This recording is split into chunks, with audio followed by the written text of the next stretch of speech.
Welcome to commerce classes. Second PUC accountancy ನಿಮಗೆ second test.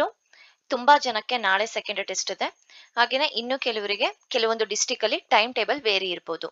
But second test ಈಗ ಇರೋದ್ರಿಂದ ನಿಮಗೆ ಸೆಕೆಂಡ್ ಟೆಸ್ಟ್ಗೆ ಎಷ್ಟು ಸಿಲೆಬಸ್ ಇರುತ್ತೆ, ಎಷ್ಟು ಮಾರ್ಕ್ಸ್ಗೆ ಕ್ವಶನ್ ಪೇಪರ್ ಇರುತ್ತೆ, ಯಾವ ಮಾರ್ಕ್ಸ್ಗೆ, ಈಗ ಫಾರ್ ಎಕ್ಸಾಂಪಲ್ MCQ ಕ್ವಶನ್ಸ್ ಎಷ್ಟಿರುತ್ತೆ, ಫಿಲ್ ಇನ್ ದ ಬ್ಲಾಂಕ್ಸ್ ಎಷ್ಟಿರುತ್ತೆ, 1 ಮಾರ್ಕ್ಸ್ 2 ಮಾರ್ಕ್ಸ್, ಅದೇ ರೀತಿ 6 and 12 ಮಾರ್ಕ್ಸ್ಗೆ ಎಷ್ಟು ಕ್ವಶನ್ ಅನ್ನ ಯಾವ ಚಾಪ್ಟರ್ ಇಂದ ಬರುತ್ತೆ ಅನ್ನೋದನ್ನ ನಾವು ಫಸ್ಟ್ ಈಗ ಡಿಸ್ಕಸ್ ಮಾಡೋಣ. ಸೆಕೆಂಡ್ ಟೆಸ್ಟ್ ಅಕೌಂಟೆನ್ಸಿ ನಮಗೆ ಸೆಕೆಂಡ್ ಚಾಪ್ಟರ್ ಬುಕ್ 2 ಅಂದ್ರೆ ಪಾರ್ಟ್ 2 ಏನಿದೆ, issue and redemption of debenture, ಈ ಒಂದು chapter, financial statement of A company, analysis of financial statement, ಈ ಮೂರು ಚಾಪ್ಟರ್ ನಿಮಗೆ ಸೆಕೆಂಡ್ ಟೆಸ್ಟ್ಗೆ ಇರುವಂತ ಸಿಲೆಬಸ್. ಸೆಕೆಂಡ್ ಟೆಸ್ಟ್ಗೆ 40 ಮಾರ್ಕ್ಸ್ ನಿಮಗೆ ನಡೆಯುವಂಥದ್ದು. ಅದರಲ್ಲಿ 3 MCQ ಕ್ವಶನ್ಸ್ ಇರುತ್ತೆ. ಇದರಲ್ಲಿ ಯಾವುದೇ ಒಂದು ಆಪ್ಷನ್ ಇರೋದಿಲ್ಲ. 3 ಕ್ವಶನ್ಸ್ ಕೊಟ್ಟಿರ್ತಾರೆ, 3 ಆನ್ಸರ್ ಮಾಡಬೇಕು. 2 questions fill in the blanks questions ಇರುತ್ತೆ. ಹಾಗೇನೆ 3 ಕ್ವಶನ್ಸ್ ಏನಿದೆ ನಿಮಗೆ ಮ್ಯಾಚ್ ದ ಫಾಲೋವಿಂಗ್ ಕ್ವಶನ್ಸ್ ಇರುತ್ತೆ. Next 1 marks question, 1 word question ಅಥವಾ ಶಾರ್ಟ್ ಆನ್ಸರ್ ಕ್ವಶನ್ ಏನಿರುತ್ತೆ ಅದು ಕೂಡ ನಿಮಗೆ 4 ಕ್ವಶನ್ಸ್ ಇರುತ್ತೆ.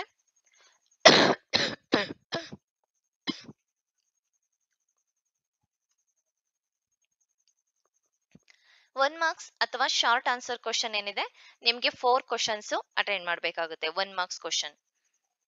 ನೆಕ್ಸ್ಟ್ 2 ಮಾರ್ಕ್ಸ್ಗೆ ನಿಮಗೆ 2 ಕ್ವಶನ್ ಅನ್ನ ಇರುತ್ತೆ, 2 ಕ್ವಶನ್ ಅನ್ನ ಅಟೆಂಡ್ ಮಾಡಬೇಕು. 2 into 2 4 ಮಾರ್ಕ್ಸ್. ಇನ್ನ ನಮಗೆ ವೆರಿ ಇಂಪಾರ್ಟೆಂಟ್ ಪ್ರಾಕ್ಟಿಕಲ್ ಆಗಿ ನೋಡಿದಾಗ 6 ಮಾರ್ಕ್ಸ್ಗೆ 3 ಪ್ರಾಬ್ಲಮ್ಸ್ ನ ಕೊಟ್ಟಿರ್ತಾರೆ, 3 ಪ್ರಾಬ್ಲಮ್ಸ್ ಕೊಟ್ಟಿರ್ತಾರೆ. ಅದರಲ್ಲಿ ನಾವು ಯಾವ್ದಾದ್ರು 2 ಕ್ವಶನ್ಸ್ಗೆ ಆನ್ಸರ್ ಮಾಡಬೇಕಾಗುತ್ತೆ. 6 into 2 12 ಮಾರ್ಕ್ಸ್ಗೆ ಇರುತ್ತೆ. ಹಾಗೆ 12 ಮಾರ್ಕ್ಸ್ ಕ್ವಶನ್ಸ್, ಒಂದು ಕ್ವಶನ್ 2 ಕ್ವಶನ್ ಕೊಟ್ಟಿರ್ತಾರೆ, ನಾವು ಅದರಲ್ಲಿ ಯಾವ್ದಾದ್ರು ಒಂದು ಕ್ವಶನ್ಸ್ ನ ಅಟೆಂಡ್ ಮಾಡಬೇಕು.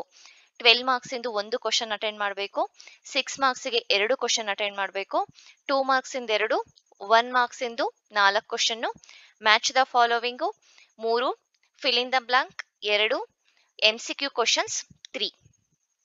ನಮಗೆ ಈಗ 6 ಮಾರ್ಕ್ಸ್ಗೆ ಯಾವ್ಯಾವ್ದೆಲ್ಲ ಪ್ರಾಬ್ಲಮ್ ತುಂಬಾನೇ ಇಂಪಾರ್ಟೆಂಟ್, ಕಡಿಮೆ ಟೈಮ್ ಇರೋದ್ರಿಂದ ಅಂತ ಹೇಳಿದಾಗ, ಒಂದು ಇಶ್ಯೂ ಆಫ್ ಡಿಬೆಂಚರ್, ಈ ಒಂದು ಚಾಪ್ಟರ್ ಇಂದ ನಮಗೆ 6 ಮಾರ್ಕ್ಸ್ಗೆ ಒಂದು 6 ಜರ್ನಲ್ ಎಂಟ್ರೀಸ್ ಬರುತ್ತೆ. ಅದು ನಾನು ತುಂಬಾ problems already second PUC accountancy play list ಅಲ್ಲಿ ಮಾಡಿದೀನಿ, ಅಲ್ಲಿ ಇದೆ, ನೀವು ಚೆಕ್ ಮಾಡಿದ್ರೆ ಸಿಗುತ್ತೆ. ಒಂದು ಇಶ್ಯೂ ಆಫ್ ಡಿಬೆಂಚರ್ ಮೇಲೆ ಒಂದು ಪ್ರಾಬ್ಲಮ್. ಹಾಗೇನೆ ಇನ್ನೊಂದು ನಿಮ್ಗೆ ಫೈನಾನ್ಷಿಯಲ್ ಕಂಪನೀಸ್ ಆಕ್ಟ್ 2013 ಪ್ರಕಾರ profit and loss account and balance sheet, ಈ ಎರಡನ್ನೂ ಕೂಡ ಕೇಳ್ಬೋದು, ಇಲ್ಲ ಒಂದನ್ನ ಕೇಳ್ಬೋದು. ನಿಮ್ಗೆ ಸೆಕೆಂಡ್ ಟೆಸ್ಟ್ಗೆ ಕಡಿಮೆ ಸಿಲೆಬಸ್ ಇರೋದ್ರಿಂದ ಈ 2 ಕ್ವಶನ್ಸ್ ಕೂಡ ಇರುತ್ತೆ. ಅದರಲ್ಲಿ ನೀವು ಯಾವ್ದಾದ್ರು ಒಂದು ಕ್ವಶನ್, ಇಲ್ಲಿ ಒಂದು ಕ್ವಶನ್ ಇರುತ್ತೆ. ಈ ಮೂರರಲ್ಲಿ ಒಂದು ಕ್ವಶನ್, 2 ಕ್ವಶನ್ ನೀವು ಅಟೆಂಡ್ ಮಾಡಬೇಕು. ಇವೆರಡನ್ನೇ ನೀವು ಚೆನ್ನಾಗಿ ನೋಡ್ಕೊಂಡಿದ್ದೀರಾ ಅಂದ್ರೆ ಇವೆರಡನ್ನು ಅಟೆಂಡ್ ಮಾಡಿದ್ರೆ ನಡೆಯುತ್ತೆ. ನೆಕ್ಸ್ಟ್ 12 ಮಾರ್ಕ್ಸ್ಗೆ ನಿಮ್ಗೆ ಒಂದೇ ಒಂದು ಕ್ವಶನ್ ನಾವು ಅಟೆಂಡ್ ಮಾಡಬೇಕು, ಹೌದಲ್ವಾ?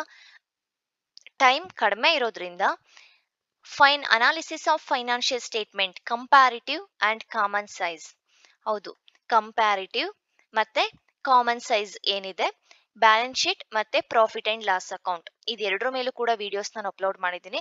ಈ 2 ಟಾಪಿಕ್ ಅನ್ನ ನೋಡ್ಕೊಳ್ಳಿ. ನಾವು ಒಂದೇ ಕ್ವಶನ್ ಅಟೆಂಡ್ ಮಾಡಬೇಕಾಗಿರೋದು. ಈಗ ಎಲ್ಲಾ ಚಾಪ್ಟರ್ಸ್ ನಾವು ಓದ್ಕೊಂತ ಕೂತ್ರೆ ಟೈಮ್ ಆಗೋದಿಲ್ಲ, ಎಲ್ಲದೂ ಕೂಡ ತಲೆಯಲ್ಲಿ ಉಳಿಯೋದಿಲ್ಲ, ಎಲ್ಲ ಮಿಕ್ಸಪ್ ಆಗುತ್ತೆ. ನನಗೆ ಇನ್ನೂ ಕೂಡ ಒಂದು ಅರ್ಥ ಆಗ್ತಾ ಇಲ್ಲ, ಟೆಸ್ಟ್ ನಾಳೆ ಇದೆ ನಂಗೆ, ಇವತ್ತು ಓದೋಕ್ ಕೂರ್ತಾರೆ 90% ಸ್ಟೂಡೆಂಟ್. ಅದ್ ಯಾವ ರೀತಿ ಎಕ್ಸಾಮ್ ಬರೀತಾರೆ, ಅದ್ ಯಾವ ರೀತಿ ಓದ್ತಾ ಇದಾರೆ, ಅದ್ ಯಾವ ರೀತಿ ಅವ್ರಿಗೆ ತಲೆ ಒಳಗೆ ಹೋಗ್ತಾ ಇದೆ ಅಂತ ಗೊತ್ತಿಲ್ಲ. ನಮ್ಗೆ ಒಂದು ದಿನ ನಮ್ಗೆ 40 ಮಾರ್ಕ್ಸ್ ಇರೋದ್ರಿಂದ ರಿವಿಷನ್ಗೆನೆ ಕರೆಕ್ಟ್ ಆಗಿ ಹೋಗುತ್ತೆ. ಏನೂ ಓದ್ದಲೇನೆ ತುಂಬಾ ಜನ ಕಮೆಂಟ್ಸ್ ಹಾಕಿರ್ತೀರಾ, ನನಗೆ ನಾಳೆ ಎಕ್ಸಾಮ್ ಇದೆ, ನಾಳೆ ಟೆಸ್ಟ್ ಇದೆ, ಪ್ಲೀಸ್ ಇಂಪಾರ್ಟೆಂಟ್ ಕ್ವಶನ್ಸ್ ಹೇಳಿ. ಈಗ ನಾನು ಇಂಪಾರ್ಟೆಂಟ್ ಕ್ವಶನ್ ಹೇಳಿದ್ರಿಂದ ನೀವು ಅಷ್ಟು ಟೈಮ್ ಅಲ್ಲಿ ಯಾವ ರೀತಿ ಓದ್ತೀರಾ, ಯಾವ ರೀತಿ ನೆನ್ಪಿಟ್ಕೊಳ್ತೀರಾ, ಹೌದಲ್ವಾ? ಒಂದು ಟೆಸ್ಟ್, ಒಂದು ಎಕ್ಸಾಮ್ ಅಂತ ಹೇಳಿದಾಗ ಪ್ರತಿಯೊಬ್ಬ ಸ್ಟೂಡೆಂಟ್ನು ಅಷ್ಟೇನೆ ಸೀರಿಯಸ್ನೆಸ್ ಇರಬೇಕು.